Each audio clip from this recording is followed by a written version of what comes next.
Ndugu wa Tanzania, naitwa Kanali Bernard Masala Mlunga, kaimu mkurugenzi wa habari na uhusiano,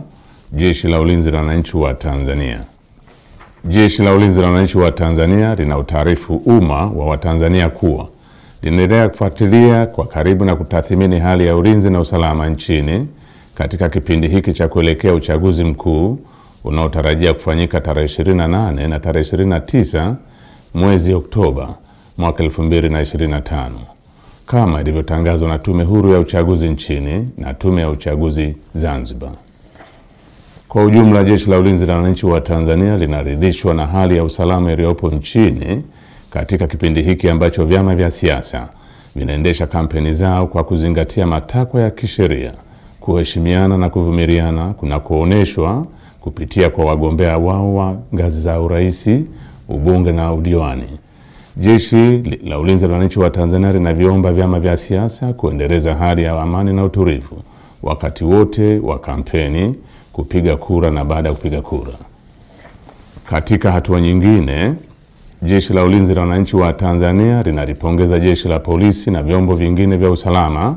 kwa jinsi vinavyoendelea kusimamia hali ya usalama katika kipindi hiki cha kuelekea uchaguzi mkuu. Aidha, jeshi linawapongeza wananchi kwa kuendelea kutumia haki yao ya msingi ya kushiriki kwa amani na utulivu katika kusikiliza sera za vyama mbalimbali kupitia mikutano ya hadhara inayoendelea kufanywa na vyama vinavyoshiriki uchaguzi mkuu kwa ngazi mbalimbali ili kuwachagua viongozi watakaowaletea maendeleo.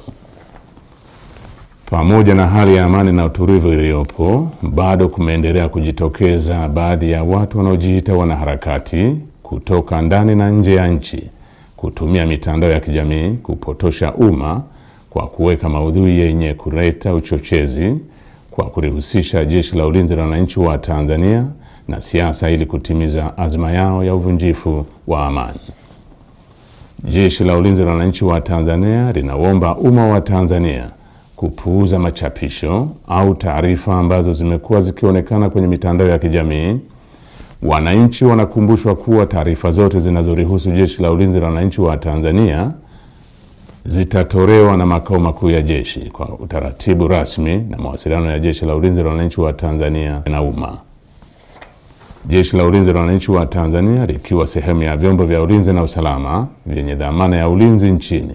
linapenda kuhakikishia Watanzania wote hali ya amani, usalama na utulivu katika kipindi hiki cha kuelekea uchaguzi mkuu, wakati wa uchaguzi na baada ya uchaguzi mkuu. Asanteni kwa kunisikiliza.